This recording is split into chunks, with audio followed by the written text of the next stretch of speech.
Welcome back to Growth Unleashed, the podcast for pet brands that want to grow smarter without relying on paid ads. I'm Matt, the founder of Bubblegum Search. And I'm Louis, the SEO Manager here at Bubblegum. And today we wanted to dive into what we think is now one of the most underrated and underappreciated KPIs in organic search at the moment, and that is branded search volume. So to set the stage, this is essentially, when someone Googles your brand name, it sends signals of trust, curiosity, and intent. They're not just finding you online or discovering you, they've actively gone out to look for you directly. And basically, that is a game changer for every other channel you're visible on. So, Matt, let's kick it off. What does branded search actually tell a pet brand? Yeah, so at the very basic level, it shows how many people are searching for your brand into Google, but also, just as importantly, it shows the number of branded searches, so or the number of branded keyword variations. So as an example, it could be, of course, your brand name. People could search brand name plus review, or they could search brand name plus a particular keyword. So there'll be different variations and combinations of those branded searches. And again, that's kind of just as important as the sheer volume of search behind each of those keywords as well. But those two pieces of data are kind of unique and kind of super insightful as well. Yeah, and I think equally as important is with non-branded keywords, there's a big potential for vanity traffic. So you could rank some of your blogs for keywords that just don't matter to your brand. They're never going to be associated with your brand, and also they're probably not commercially viable. Yeah. So, it's like the most genuine kind of clicks you can get through on your website, essentially.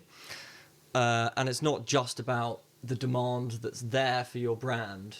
It also sends really strong trust signals to Google when people are searching your brand, in high volumes. Yeah, the trust part ultimately means if they've done a branded search, that means they've heard of you, right? It means that they've trusted you enough from wherever they've seen or heard from about you to then go straight directly to you. And you're not just relying on the non-branded keywords, you're actively being sought out as well. So when Google sees rising branded search volume, really it's a kind of secondary signal. So we're not saying branded search volume is a direct ranking factor. We're kind of saying it's a secondary ranking factor, because when you think about it, when people use branded search, that search is typically of a higher quality because they've already known, liked you, and hopefully trusted you from wherever they've seen you. And in turn, when they then search for you, the click-through rates will increase for first off, which we know is a ranking factor in itself. And then again, when they actually land on the pages themselves, the engagement is of a higher rate. Typically, branded search will, visit more pages, they'll stay on your site longer. Complete a few events, maybe. Yeah, exactly. And typically they'll do less pogo sticking.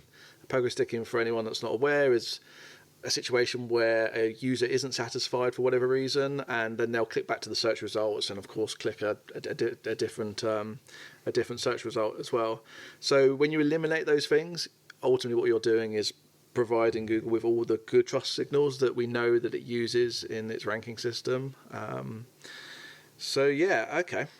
And I'd just add on to that as well, all of those factors that kind of tap into, that branded search, that has knock-on benefits for your non-branded keywords as well, because the overall click-through rate and engagement rate for your site is increased. So yeah, again, it's a really good point, and I think it's almost like these secondary causes or secondary effects of just getting brand or brand building right in the first place, because if a good chunk of your traffic is coming from branded search and the quality of that traffic is good, the engagement behind it is good, then typically Google will be like, well, hang on a second, your brand associated with this topic and this authority, you probably deserve to be higher up for these non-branded keywords as well. And so again, although not direct, we've seen strong correlations with good branded search with higher non-branded keywords. So that's a really important point for sure. Cool. Okay. So with that said, what makes branded search volume go up, and how can pet brands influence it? Yeah, sure. I think it's really important here to make the distinction that branded search increasing is kind of like a result. It's not necessarily a tactic you could go after in and of itself.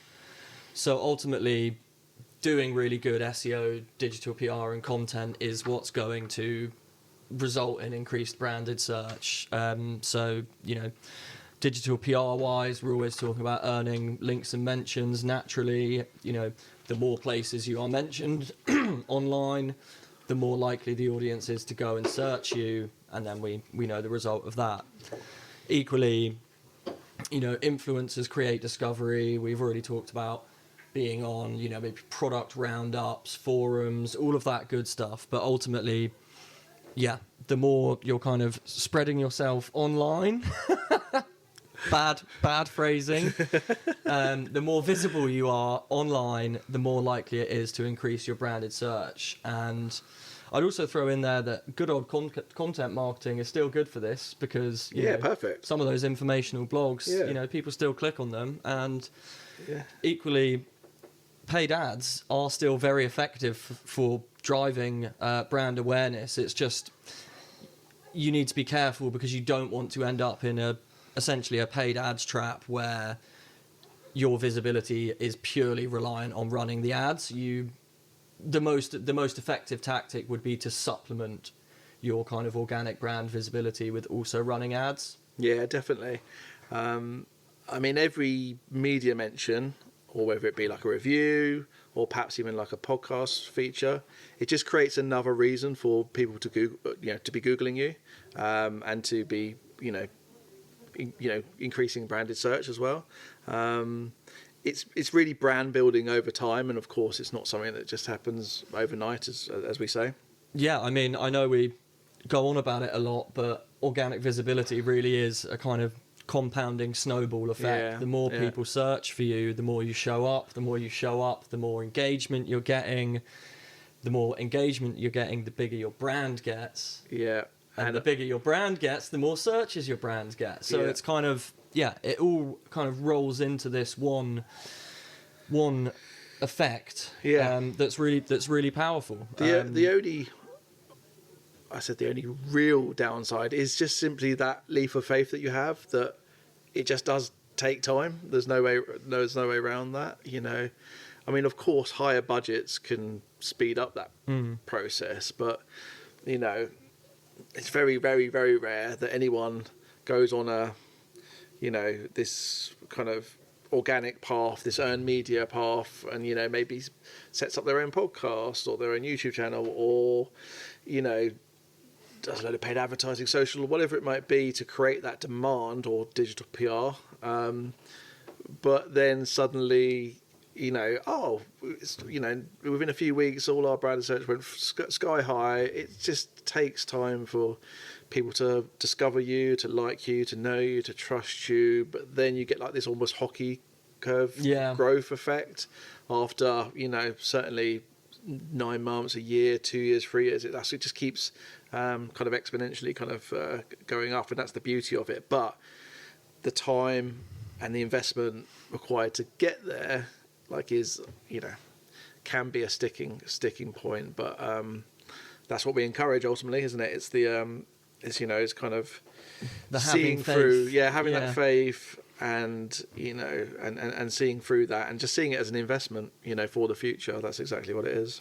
Yeah, I think ultimately it is a leap of faith, but it's also future proofing, because whilst we don't know that it's directly a ranking factor, but a lot of the talk in SEO now is about how to appear in the AI search modes, and in LLMs like ChatGPT and Perplexity. And one of the strongest pieces of correlation we've seen between the frequency of appearing in those is essentially how much your brand is searched for. So your brand visibility looks like it is correlated to how often those kind of LLMs are going to recommend you. So yes, it's a leap of faith, but I also think, you know, the further this kind of evolves in SEO, the less it's going to seem like that, and the more necessary people are going to see it. Yeah, definitely. And to your point about, you know, the branded search versus almost like the branded mentions, we know from studies that the branded mentions and being cited in the right places is where and how, you know, large language models discover and where they train their data sets on. And so that's super important. But it's almost logical, isn't it? If you think, if you're being mentioned enough in the right places, then naturally people are then going to go search for you on Google anyway. Yeah. So even though, as you say, it's not like a direct ranking factor, it is extremely highly correlated with all the other right signals that you need to send. It's all part of that snowball effect, isn't it? Cool. So, okay. I guess the next question is basically what happens to your brand when the search volume does start rising? Yeah. Well, that's when you're at the good stage, you know. But ultimately, everything gets easier at that stage, or at least it should, because your brand is now known, liked, and trusted, and that's again highly correlated with paid ads tend to convert better at that stage, because you're not trying to have to educate and, you know, spend money in that kind of first instance of discovery. That you're kind of past that point typically with a lot of people in your space or sector. You know, SEO click-through rates generally improve with that as well. And even things like email open rates tend to improve if they know you, like you, trust you, and they want to hear from you. It's really just cool. At that point, is brand building, and, you know, your role is then at that point is you're doing the right things. It's just double down on it, keep going and keep expanding that brand. If the signals are right and branded search volumes, you know, increasing, then all those good metrics that, you know, we've been waiting for have come good, and it's just, as I say, doing more of it really. Yeah, and also, you know, ultimately, you know, for the bottom line of your business, your cost of acquiring a customer drops because they already know your brand. Like, the biggest click-through kind of factor you could ever have is them recognizing you as an entity and just going, oh yeah, I'll click on them.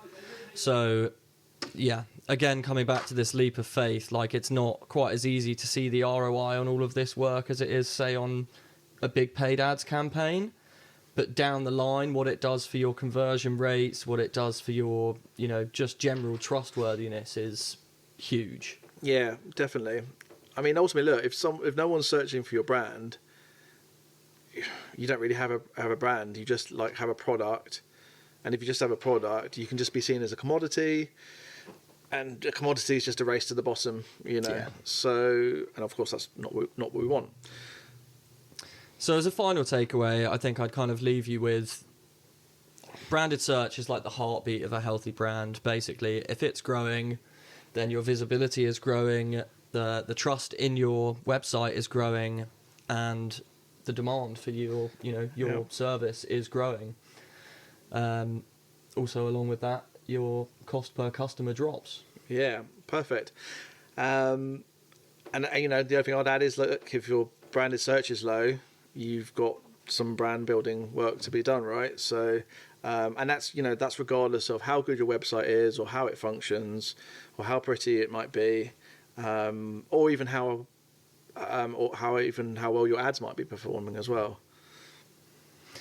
Cool. So, if you want to know, you know, where your brand visibility sits right now, or maybe how to improve it, get in touch and we can help you out with some free PR ideas. Yeah, definitely. Book a call and request your free PR ideas.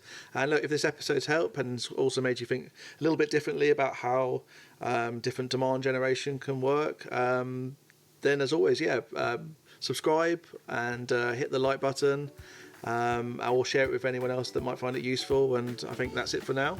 Yeah, and we'll see you next time.